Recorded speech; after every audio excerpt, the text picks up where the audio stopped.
Chers frères et sœurs dans le Seigneur Shalom, je tiens à vous bénir et je tiens à vous saluer de partout où vous me suivez dans cette petite exhortation de quelques minutes que nous voulons passer ensemble dans le livre des 2 Rois au chapitre 7 à partir du verset 3. Vous pouvez continuer le texte jusqu'au bout parce que vu le timing de la vidéo, je ne peux pas prendre assez de temps, mais je vais lire à partir du verset 3.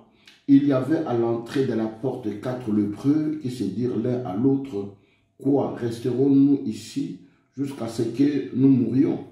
Si nous disons entrons dans la ville, nous y mourrons. Et si nous restons ici, nous y mourrons aussi également. Maintenant, allons-nous livrer au camp des Syriens? S'ils nous laissent vivre, et nous vivrons. Et s'ils nous font mourir, nous mourrons. Je m'arrête au verset 4 et après vous allez lire à la maison dans ces petits versets. La première des choses que je voulais dire dans ces versets, je voulais parler de la décision à prendre dans la vie. La vie de l'homme est faite de la décision. Tout ce que nous faisons dans la vie dépend de la décision. Tu veux sortir, tu dois te décider. Tu veux rester à la maison, tu dois te décider. Tu veux travailler, tu dois te décider. Donc, tout dépend de la décision que chacun de nous prend dans la vie. Et ceux qui ne savent pas prendre la décision, ce sont ces gens-là qu'on appelle des lâches. Et la Bible me dit que les lâches n'hériteront pas des royaumes des cieux. Nous nous trouvons dans une époque très difficile qu'Israël est en train de traverser, un moment de famine, un moment de crise, à telle enseigne que les gens s'étaient même organisés à manger leurs propres enfants. Ils ont fait des ristournes pour manger leurs enfants. Ils ont commencé à manger même leurs propres excréments et à boire même leurs propres urines parce que le pays était assiégé par les Syriens. Alors pendant ce temps-là, il y avait des lépreux parce que vous le savez, la Bible dit que les lépreux étaient mis hors de la ville. Il était interdit aux lépreux d'entrer dans la ville. Le lépreux était considérés comme les gens qui n'avaient pas de valeur, qui ne peuvent rien faire, et ils étaient interdits d'entrer dans la ville. Une fois un lépreux entre dans la ville, la Bible dit que celui-ci était lapidé jusqu'à la mort. Alors ils étaient en dehors de la ville, et devinez que ceux qui étaient dans la ville vivaient une telle crise. Ils mangeaient leurs propres excréments, ils buvaient leurs urines, ils mangeaient leurs enfants. En plus forte raison, ceux qui étaient malades, qui étaient en dehors de la ville, comment ils devraient vivre? Donc la crise était totale. Plus que ce que nous vivons aujourd'hui. Mais qu'est-ce qui va se passer? Ces 4 lépreux qui étaient en dehors de la ville ont pris une décision. Ils ont dit, si nous entrons dans la ville, si on nous laisse vivre, la famine va nous faire mourir. Si nous partons au camp des Syriens, ils peuvent nous tuer. Mais nous devons nous décider. Nous devons aller au camp des Syriens. Si nous laissent vivre, nous vivons. Si nous font périr, ils vont nous faire périr. Mais nous décidons. Ils ont pris la décision d'y aller vers leurs ennemis. Frères et sœurs dans le Seigneur, les moments que nous traversons, c'est le moment le plus important que chacun de nous doit prendre une décision de sa vie, de faire une introspection de sa vie, de voir comment il a mené sa vie et qu'est-ce qu'il a fait. Je fais que la vie de l'homme est faite des erreurs, la vie de l'homme est faite de bonnes choses, mais plus ici, je voulais parler de la repentance. Que nous puissions, après avoir vécu toutes les choses que nous voyons aujourd'hui, des morts en cascade. Personne n'a cru qu'un jour, même les prophètes que nous avons, j'entends les gens aujourd'hui dire, voilà, Dieu m'avait dit, mais personne n'avait sonné ces cris d'alarme. Personne n'avait dit que voilà ce qui arriverait, voilà les précautions que nous devons prendre. Ça nous a tous surpris. Aujourd'hui, personne n'avait cru que les églises seront fermées, les magasins, les hôtels, les restaurants, les frontières, les avions, tout serait fermé. Nous le vivons aujourd'hui. Et la Bible dit, l'avènement du Fils de l'homme, l'avènement de Jésus-Christ, il viendra aussi comme un voleur. On ne sait pas si c'est le jour ou c'est la nuit, si à quel moment il viendra.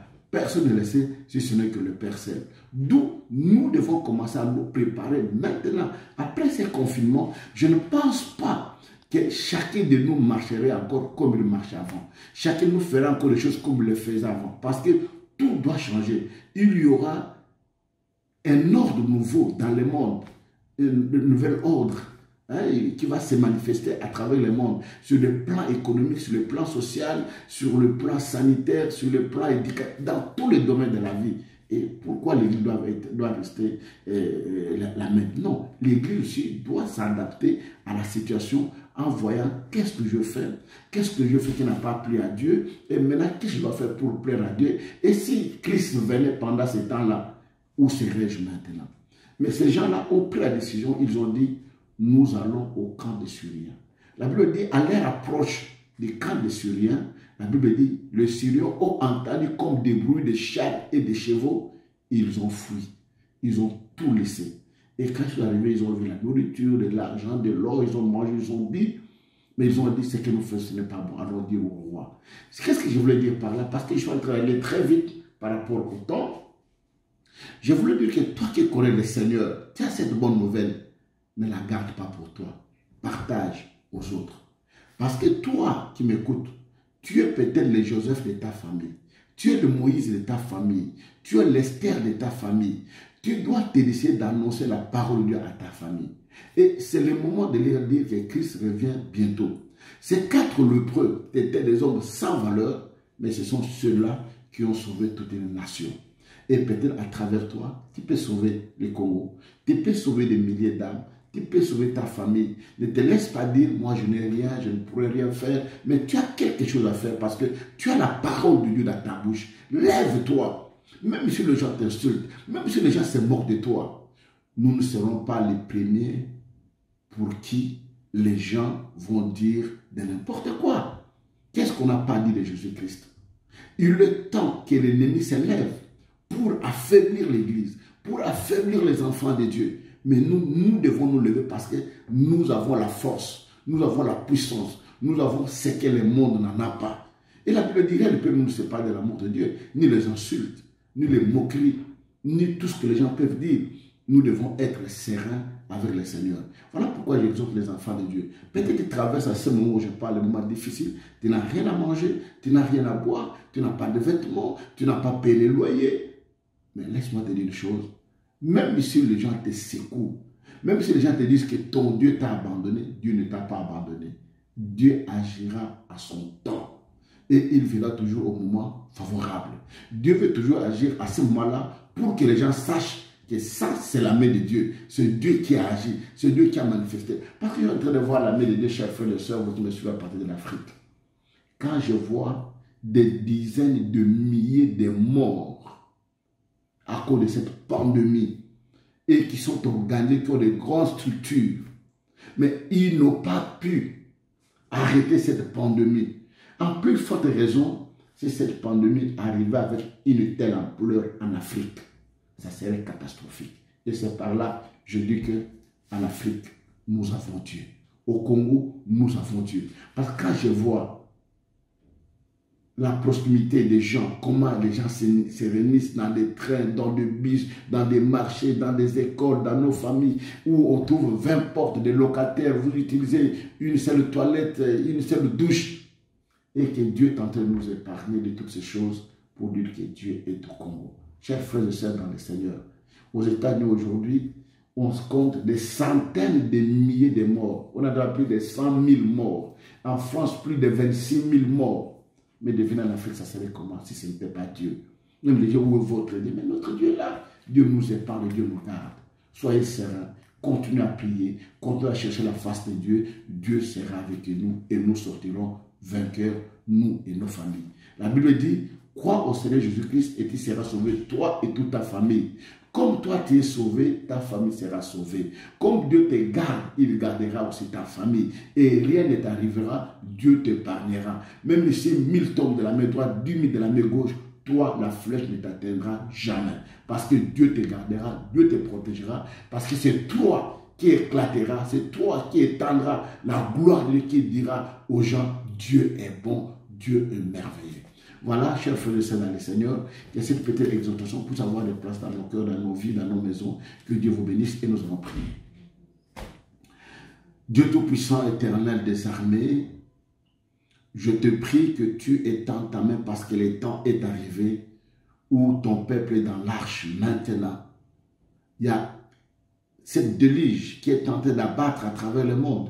Mais ceux qui étaient dans l'arche ont eu la vie sauve. Et notre arche, c'est Jésus-Christ. La Bible dit, tous ceux qui sont en Jésus-Christ ne seront jamais confus. Nous sommes en Jésus-Christ, nous sommes en protection parce que Jésus-Christ est en train de pourvoir pour nous à manger, à boire, la santé, tout ce que nous avons besoin. Jésus est en train de pourvoir.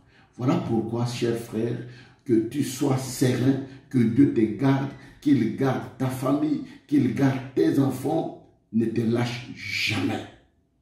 Accroche-toi à ce Dieu puissant, à ce Dieu qui ne dort pas, qui ne sommeille jamais. Jour et nuit, approche-toi de la main du Seigneur. Même si les gens te regardent avec dédain, mais tu sortiras vainqueur après cette pandémie. Dieu te bénira et Dieu te soutiendra à jamais. Donne que le Seigneur étende sa main. Je prie pour tous ceux qui sont malades. Dans le nom de Jésus, que ceux qui sont malades trouvent la guérison au nom de Jésus. Que ceux qui pleurent, qu'ils puissent rire dans leur vie. Que ceux qui manquent à manger, que Dieu pourvoie.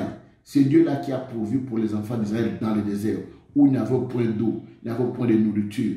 Ils n'ont pas manqué à manger, ils n'ont pas manqué à boire. Leurs chaussures n'étaient pas usées, leurs vêtements n'étaient pas déchirés. Le même Dieu que nous adorons aujourd'hui nous gardera et nous protégera aussi. Sois béni au nom de Jésus. Amen.